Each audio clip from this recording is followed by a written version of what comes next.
ஆகாஷை சந்தித்து பேசுவதற்கு அவனது கம்பெனிக்கு வந்து சேர்ந்தான் தீரஜ். ஆனால் அங்கு வந்த பிறகு ஆகாஷ் அங்கு இல்லை என்பதும் இனி அவன் அந்த கம்பெனியின் ஓனர் இல்லை என்பதும் தெரிந்து அதிர்ச்சி அடைந்தவன், இங்க என்ன நடக்குது, கொஞ்சம் புரியுற மாதிரி சொல்றீங்களா என்று லேசான பதட்டத்துடன் கேட்டான். ஒரு நிமிஷம் என்று கூறிய இந்து ரிசப்ஷனில் இருந்த நபரிடம், மிஸ்டர் ஜேம்ஸ் இன்னைக்கு ஆபீஸ்க்கு வரதா சொல்லிருக்காரு, அவர் வந்ததும் எனக்கு இன்ஃபார்ம் பண்ணுங்க என்று கூறிவிட்டு தீரஜ் பக்கம் திரும்பியவள், நம்ம வெளியில போய் பேசலாமா என்று கேட்டாள். ஷோர் என கூறிய தீரஜ் வெளியே செல்ல அவன் பின்னாலேயே வந்தாள் இந்து. அப்போது கூட மீண்டும் ஆகாஷுக்கு போன் செய்ய முயற்சி செய்தான் தீரஜ். ஆனால் இப்போது அவனது போன் சுவிட்ச் ஆஃப் ஆகி இருந்தது. அது தீரஜின் பதட்டத்தை இன்னும் அதிகமாக்கி இருக்க, என்ன நடக்குது, ஒன்னும் புரியலையே என்று குழம்பி போனவன் நேற்று இரவு தான் ஆகாஷ் போனை எடுக்காமல் விட்டது எவ்வளவு தவறு என்பது அப்போதுதான் புரிந்தது. கார் அருகில் வந்த தீரஜ் நின்றுவிட, நீங்க ஆகாஷ்க்கு கால் பண்ண ட்ரை பண்ணீங்களா என்று அவனிடம் கேட்டாள் இந்து. ஆமா, நான் மார்னிங்ல இருந்து ட்ரை பண்ணிக்கிட்டு இருக்கேன், அவரோட போன் சுவிட்ச் ஆஃப்லயே இருக்கு, என்ன நடந்துச்சுன்னு தெரியல என்று பதட்டத்துடன் அவன் கூற, பெருமூச்சுடன் அவனை பார்த்த இந்து, அவர் ஆல்ரெடி இந்த கம்பெனியை வித்துட்டாரு என்று கூறினாள். கம்பெனியை வித்துட்டாரா என மீண்டும் அதிர்ச்சியோடு கேட்டான் தீரஜ். அவன் சொல்லி முடிப்பதற்குள், ஆமா, எங்களுக்கே இந்த நியூஸ் இன்னைக்கு காலையில தான் தெரியும். மார்னிங் சாரோட செக்ரட்டரி வைஷ்ணவி புது சிஇஓ கிட்ட பேசினாங்க. அவங்க பேசினதை பார்த்தா அவங்களுக்கு முன்னாடியே தெரிஞ்சவர்னு நினைக்கிறேன் என்று நடந்ததை அவனுக்கு சுருக்கமாக கூற, யோசனை செய்த தீரஜ், புது சிஇஓவா, அவர் யாரு என்று கேட்டான். அவர் பேரு சர்வேஸ்வரன், அவ்வளவுதான் எங்களுக்கு தெரியும், அவரோட பேக்ரவுண்ட் பத்தி எங்களுக்கு தெரியாது என்று கூறியதும் தீரஜுக்கு இன்னும் திகைப்பு. சர்வாவா என்று அதிர்ந்தவன், சர்வா இந்த கம்பெனியோட ஓனரா என்றான் மீண்டும். அவன் மண்டைக்குள் பல யோசனைகள் ஓடியது. இந்து ஆமாம் என்பது போல தலையாட்டியதும் இன்னும் குழம்பி போனான். அதே நேரம் சர்வாவின் கம்பெனியில் மீட்டிங்குக்கான நேரம் வந்தது. கேபின் கதவை யாரோ தட்டும் சத்தம் கேட்டதும், எஸ் கமன் என்றவன் போனில் பிஸியாக இருந்தான். காரணம், புரோட்டான் கம்பெனியின் மீட்டிங்கும் இன்னும் சில நொடிகளில் தொடங்கப் போகிறது. கதவை தட்டிவிட்டு யாரும் உள்ளே நுழையாமல் இருப்பதில் நிமிர்ந்து பார்த்த சர்வா தான் கதவை லாக் செய்து விட்டோம் என்பதை புரிந்து கொண்டான். அதனால் உடனே சென்று கதவை திறக்க உள்ளே வந்த திவ்யா, சார் உங்களை டிஸ்டர்ப் பண்ணதுக்கு சாரி, மீட்டிங் ஸ்டார்ட் ஆக போகுது, இன்வெஸ்டர்ஸ் எல்லாரும் வந்துட்டாங்க என்று பணிவோடு கூறினாள். எனக்கு ஞாபகம் இருக்கு, நான் வரேன், ஒரு 2 minutes என்று சர்வா சொன்னதும், ஓகே சார் என்று கூறிய திவ்யா அங்கிருந்து சென்றுவிட மீண்டும் கதவை லாக் செய்துவிட்டு தனது சேரில் வந்து அமர்ந்த சர்வா கான்ஃபரன்ஸ் காலில் இணைந்து கொண்டான். அந்த பக்கம் சர்வா லைனுக்கு வந்ததை அறிந்து அனைவரும் மகிழ்ச்சியோடு, hello tiger, first of all நீங்க தான் பேசுறீங்கன்னு எங்களால நம்பவே முடியல, ரொம்ப ஆச்சரியமா இருக்கு என்று மிகுந்த மகிழ்ச்சியோடு கூறினார் ஜான். ஆமா, நானுமே ரொம்ப ஷாக் ஆயிட்டேன், இன்னைக்கு மீட்டிங்ல டைகர் கலந்துக்க போறாருன்னு குயின்சி சொன்னப்போ என்னால நம்பவே முடியல என்று அடுத்த இன்வெஸ்டரான அரவிந்த் சிரித்துக்கொண்டே கூற, உங்க எல்லார்கிட்டயும் பேசுறதுல எனக்கு ரொம்ப சந்தோஷம், நீங்க எல்லாரும் இந்த கம்பெனி கூட இவ்வளவு வருஷம் டிராவல் பண்ணதாலதான் இந்த கம்பெனி இப்பவும் நம்பர் 1 இருக்கு என்று புன்னகையோடு கூறினான் சர்வா. அவர்களும் அதற்கு சிரிக்க, இப்போ உங்ககிட்ட இருந்து எனக்கு இன்னும் சில உதவிகள் தேவைப்படுது, அத பத்தி பேசத்தான் இந்த மீட்டிங் என்று சர்வா கூறியதும், என்ன உதவின்னு நேரடியா கேளுங்க டைகர், உங்களுக்கு உதவி பண்றது எவ்வளவு பெரிய விஷயம் தெரியுமா என்று அடுத்த இன்வெஸ்டரான குரு ஆர்வத்தோடு கேட்டார். அதை கேட்டு சிரித்த சர்வா, நீங்க எல்லாரும் சப்போர்ட் பண்றதுக்கு இவ்ளோ ஆர்வமா இருக்கிறத பார்க்கும்போது எனக்கு ரொம்ப சந்தோஷமா இருக்கு. உங்க டைம் வேஸ்ட் பண்ணாம ஸ்ட்ரெயிட்டா என்ன விஷயம்னு நான் சொல்லிடுறேன். உங்க எல்லாருக்குமே தெரியும், ஹவுஸ் ஆஃப் டைகர்ஸ் கம்பெனிஸ்க்கு கீழே நிறைய சின்ன சின்ன கம்பெனி ஆப்ரேட் ஆயிட்டு இருக்குன்னு. பெரும்பாலான கம்பெனிஸ் ப்ராஃபிட்டபிளா நல்ல நிலைமையில இருக்கு, எந்த பிரச்சனையும் இல்ல. ஆனா ஒரு கம்பெனில சில பிரச்சனைகள் இருக்கு, அதெல்லாம் சரி பண்ணத்தான் உங்களோட சப்போர்ட் வேணும் என்று சர்வா சொன்னாலும், எந்த கம்பெனி பத்தி பேசுறீங்க டைகர், எங்களோட ரிப்போர்ட் படி எல்லா கம்பெனியும் நல்ல பொசிஷன்ல தான் இருக்கு, நீங்க எதை சொல்றீங்கன்னு எங்களுக்கு புரியல என்று குரு கேட்டார்.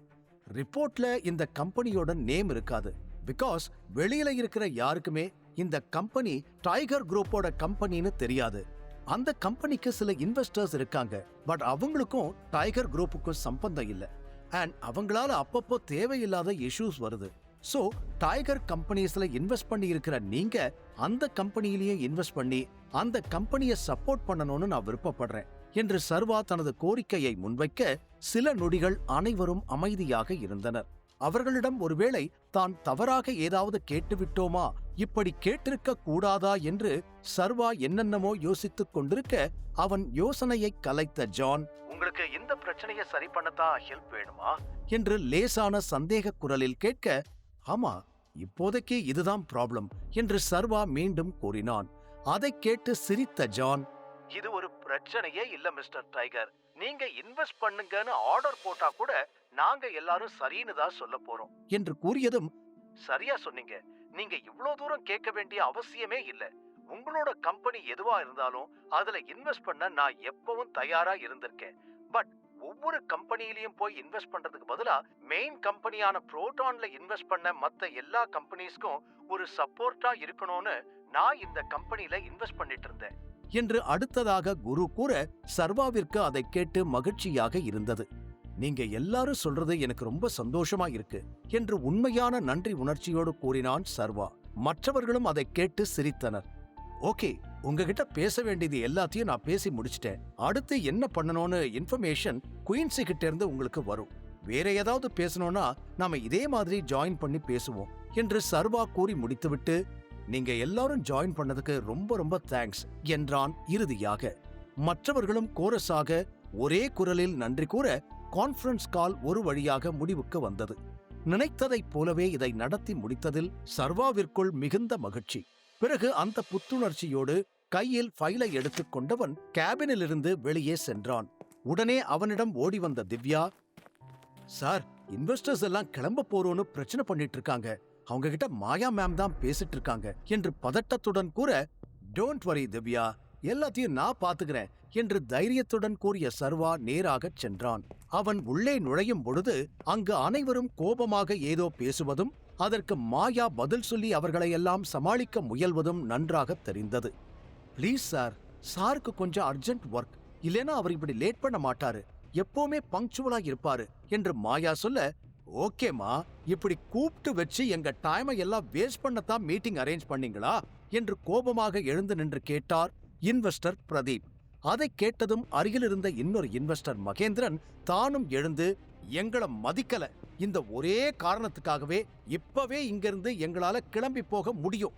புது மேனேஜருக்கு கம்பெனியை பத்தி எந்த கவலையும் இல்ல, இப்படிப்பட்ட ஒருத்தரை யார் மேனேஜர் ஆக்குனது என்று பதிலுக்கு கத்திக் கொண்டிருக்க அனைத்தையும் கேட்டுக்கொண்டே உள்ளே நுழைந்த சர்வா, குட் ஆஃப்டர்நூன் ஜென்டில்மேன், சாரி கொஞ்சம் லேட்டா வந்துட்டேன் என்று கூறி முடிப்பதற்குள், என்ன குட் ஆஃப்டர்நூன் மிஸ்டர் சர்வா, இப்படிதான் மீட்டிங்குக்கு உங்க இஷ்டத்துக்கு வருவீங்களா, என்ன நினைச்சுக்கிட்டு இருக்கீங்க என்று அதுவரை அமைதியாக இருந்த இன்வெஸ்டர் பத்ரன் எழுந்து நின்று சர்வாவை பார்த்ததும் கத்த, மற்றவர்களும் அதற்கு தலையாட்டினர்.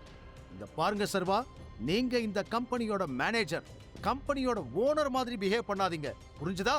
நாங்க எல்லாம் எவ்வளவு பெரிய ஆள் தெரியுமா, உங்களுக்காக நாங்க எல்லாரும் வெயிட் பண்ணிக்கிட்டு இருக்கணுமா என்று பிரதீப் கத்த, லேசான சிரிப்புடன் அவர்கள் எல்லாரையும் பார்த்த சர்வா, நான் வேணும்னு லேட்டா வரல, ஒரு முக்கியமான வேலை, அதை முடிச்சிட்டு வரதுக்கு டைம் ஆயிடுச்சு, வேலை முடிஞ்ச அடுத்த செகண்ட் நான் இங்க வந்துட்டேன், நீங்க எல்லாரும் தான் இப்ப தேவையில்லாததை பேசி டைம் வேஸ்ட் பண்ணிக்கிட்டு இருக்கீங்க என்றதும் அவர்களுக்கு இன்னும் தான் கோபம் வந்தது. வாட் நான்சென்ஸ், இந்த கம்பெனி தவிர உலகத்துல வேற கம்பெனியே இல்லைன்னு நினைச்சுக்கிட்டு இருக்கீங்களா? யார்கிட்ட வந்து டைம் வேஸ்ட் பண்றத பத்தி பேசிக்கிட்டு இருக்கீங்க? நாங்க எல்லாரும் சொந்தமா கம்பெனி நடத்துறவங்க, எங்க கிட்ட இந்த மாதிரி கிளாஸ் எடுக்கிற வேலையெல்லாம் வச்சுக்காதீங்க என்று மகேந்திரன் கோபத்தில் கத்திவிட, இந்த டிராமாலாம் பார்க்கறதுக்கு எங்களுக்கு டைம் இல்ல மிஸ்டர் சர்வேஸ்வரன் என்று அடுத்ததாக பத்ரன் கேட்க, அனைவரையும் மாறி மாறி பார்த்த சர்வா அமைதியாக நின்றான். மாயா என்ன நடக்குமோ, இவர்களுக்குள் பெரிய சண்டை வந்துவிடுமோ என்று பயத்தோடு நின்று கொண்டிருந்தாள். அனைவரும் அமைதியான பின், பேசி முடிச்சிட்டீங்கன்னா முக்கியமான விஷயத்தை நான் சொல்லட்டுமா என்றான் சர்வா. அதற்கு யாரும் பதில் சொல்லாமல் இருக்க, ப்ராஃபிட்ட பத்தி பேசுறதுக்காக தான் நீங்க வந்திருக்கீங்கன்னா உங்க எல்லாருக்கும் நான் ஒரு ப்ரொபோசல் வச்சிருக்கேன், அந்த ப்ரொபோசல் மூலமா உங்களுக்கு பெரிய பெரிய லாபங்கள் கிடைக்கும் என்று சொன்ன சர்வா மாயாவிடம் சைகையால் பேசு என்பது போல கூறினான். உடனே முன்னால் வந்தவள், நீங்க எல்லாரும் இவ்ளோ நேரம் வெயிட் பண்ணிட்டீங்க, சார் என்ன ப்ரொபோசல் சொல்ல போறாருன்னு கேட்டீங்கன்னா அதுல உங்களுக்கு இருக்கிற பெனிஃபிட்ஸ் உங்களுக்கு தெரியும் என்று கூறினாள். ஆனால் அவளுக்கே சர்வா என்ன ப்ரொபோசல் வைத்திருக்கிறான் என்று ஒன்றும் தெரியாது. இருவரும் மாறி மாறி சொன்னதை பார்த்த இன்வெஸ்டர்கள் சில நொடிகள் யோசித்துவிட்டு, ஓகே 15 மினிட்ஸ்க்குள்ள உங்களுக்கு என்ன பேசணுமோ பேசி முடிச்சிடுங்க, அதுக்கு மேல ஒரு நிமிஷம் கூட நாங்க இங்க இருக்க மாட்டோம் என்று பத்ரன் விரல் நீட்டிச் சொல்ல மற்றவர்களும் அதற்கு தலையாட்டியதும் அனைவரும் அவரவர் இருக்கையில் அமர்ந்தனர். அவர்கள் பேசும் விதம், நடந்து கொள்வது அனைத்தையும் பார்க்கும் பொழுது அவர்களுக்கு பிரச்சனை தானோ இந்த கம்பெனியோ அல்ல, ஆனால் பிரவீனின் பேச்சைக் கேட்டு இப்படியெல்லாம் செய்கிறார்கள் என்பது தெளிவாக புரிந்தது.